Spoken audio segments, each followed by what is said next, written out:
certos picos, né? Tem momentos de pico e momentos que não tem. Nesse caso, por exemplo, que está tendo a lastramento aí da dengue, né? A prefeitura vem tomando todas as medidas em parceria com a Secretaria de Saúde antes de estourar esses casos de dengue.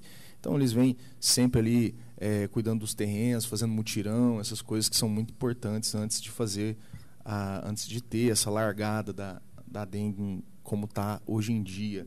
Então, não só nesse aspecto, mas em questões de estrutura também, nós temos ali, fez uma reforma no posto, ficou bacana pra caramba, investe bastante no que diz respeito a medicamentos, cirurgias eletivas. Poucos municípios fazem cirurgias eletivas de alta e média complexidade, e eu acho isso um feito magnífico, e os próximos prefeitos precisam manter essa tendência de fazer essas cirurgias de alta e média complexidade. Porque Delta tem 10 mil habitantes e, portanto, é necessário fazer com a macro-região, né? 10 mil habitantes já? 10.940 e alguma coisa. Passou Aramina e Burtizal? Tem bastante gente lá. E muita gente mudando para lá, porque a qualidade de vida é baixa, o custo de vida, melhor dizendo, é baixo lá em Delta, né?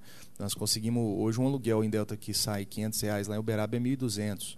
Tá difícil achar casa lá em Delta também. É um problema de moradia, é intenso. Daqui a pouco você fala também. É outra pauta. Mas ainda sobre a saúde, eu vejo que existem coisas que precisam ser corrigidas, principalmente na maneira como é o procedimento interno. Porque eu vou te falar uma coisa, cara. A galera não sabe? A galera que não está dentro do sistema ali fazendo funcionar, não sabe que tem 12, 13 autoridades, às vezes, envolvidas naquele objeto. Esse problema da alta e média complexidade era um pacto bilateral, né? Então, é a instituição com o órgão administrativo, prefeitura com a instituição de exames, né? E foi até a Santa Casa da Misericórdia de Tuverava que fez esse convênio conosco. E ficou um bom tempo enrolando, cara, sabe? Tipo assim, não tava querendo firmar o contrato ali. Era fazer umas enrolação meio sem fundamento. E isso a gente enfrentou. E vai explicar isso para a população. A população não quer saber disso, ela quer saber ter o exame. É lógico. Então, eu acredito que as pessoas que vão fazer a gestão do município, seja em qualquer posição, eles têm que ter conhecimento de que a eficiência administrativa, o procedimento, o processo, a forma como ele acontece, as coisas que acontecem dentro do órgão, que a prefeitura é feita para comprar, é um órgão para comprar. Então, tudo isso tem leis para a gente respeitar, objetivos a serem atingidos e precisa aumentar a qualidade técnica e também os procedimentos internos para fazer as coisas acontecer com eficiência. Eu vejo que a gente precisa entender que a gente não vai contratar, por exemplo, um médico que não tem especialidade em cirurgia para poder fazer uma cirurgia. Então, às vezes, pode ser um médico, mas não está especializado naquilo. E a administração pública é um sistema legal. Ele funciona dentro do que está previsto em lei. Mas é como eu te disse, a campanha brasileira, desde o começo, desde a redemocratização até de 1988, é uma campanha muito do emocional, né? Ele não visa muito se vender como um especialista ou técnico ou capaz de executar aquilo que está sendo posto na sua frente. Mas na emoção mesmo, no sentimento. E no Brasil sempre prevaleceu a economia, né? Se a economia estiver boa, o cara é bom. E em cidades pequenas como Delta, sempre prevaleceu a parte assistencialista, né? Se você tiver um bom atendimento social, você é bom. Então, são princípios que existem há muitos anos. Isso vem até mesmo da cultura coronelista que nós temos aqui no Brasil, onde as autoridades elas tinham todo o poder dentro daquele circuito. Nós pegamos, por exemplo, também o período militar, né, de 64 a 85, que tinha todo o poder concentrado na mão dos militares. Então, a maneira como eles agiam, dentro do procedimento, dentro da máquina, era uma forma totalmente arbitrária, né, uma forma que colocava o cidadão ali de joelhos e não queria saber. Então, hoje eu vejo que a gente tem uma Ferrari na mão, que é a democracia, né, uma Ferrari, a gente só não tem a chave no bolso para ligar ela, né? É isso que acontece. A gente precisa entender que nós temos a capacidade, a possibilidade de eleger políticos que têm a capacidade de executar as coisas que estão sendo propostas.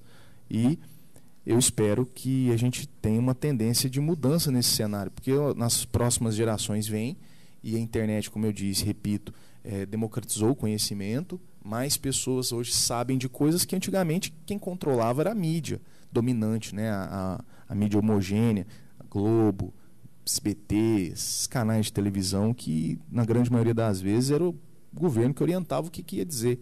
Então nós tínhamos uma certa censura prévia. Hoje nós não temos mais por causa da internet, que a internet ela possibilita você e todo brasileiro e toda pessoa do mundo acessar aquele conteúdo imediatamente. Isso é bom, porque antigamente a falta de informação era o problema. Hoje o excesso é o problema. Então, então a gente precisa equilibrar e deixar isso razoável.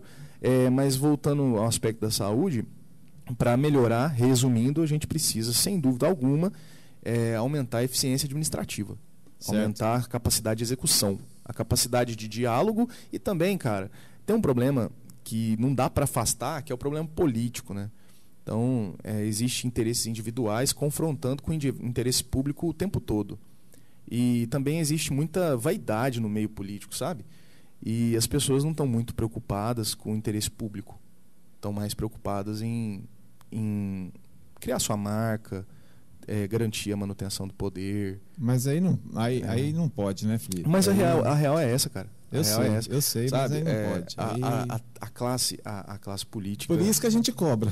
Justamente, mas a gente precisa entender o que está posto para poder saber como tirar, entendeu? Entendi. Então a gente precisa conscientizar e refletir que existem relações no poder que são muito intensas e que envolvem muito interesse particular. Isso é um fato, isso não tem só em Delta e Garapava não, cara. Você tem no mundo inteiro. Então, se você, Mário, com essa boa intenção que você tem, né, você pode ver que tem poucos... no inferno está cheio de bem intencionado. É verdade. Não, é verdade mesmo. E eu vejo que se você não tiver ali a consciência do bem e do mal, você não avança. Você não vai para frente. Porque às vezes a pessoa faz o bem, faz o mal achando que está fazendo o bem. Vou dar um exemplo aqui.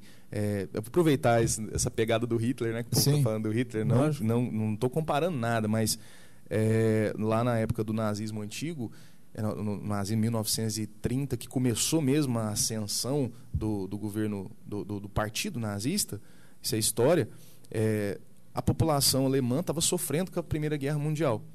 E eles viram no Hitler uma figura forte e capaz de trazer de volta a economia da Alemanha. Trazer de volta a glória alemã. Então ele era queridíssimo, cara. Você está entendendo? Ele não é essa pessoa que é pintada hoje para nós, para mostrar o resultado que foi feito. Ele era uma pessoa extremamente bem aprovada. E acabou foi subindo, foi galgando espaço, virou primeiro-ministro e de repente deu o golpe e tomou para si. E a Segunda Guerra Mundial estourou em 1937 para frente. Então eu vejo assim, que a gente precisa entender que o bem e o mal é uma linha muito fina, entendeu? Muito fina, porque as pessoas acreditam muito numa coisa, mas essa coisa, ela é real, entendeu? E quem vai dizer se é real ou não é só você mesmo, cara. Se você quiser acreditar naquilo, você vai acreditar. Mas aí é onde eu digo sempre que o conhecimento te dá poder para decidir o que é certo e o que é errado. Então, quanto mais conhecimento você adquirir, mais chance você tem de entender qual é a linha do bem e do mal.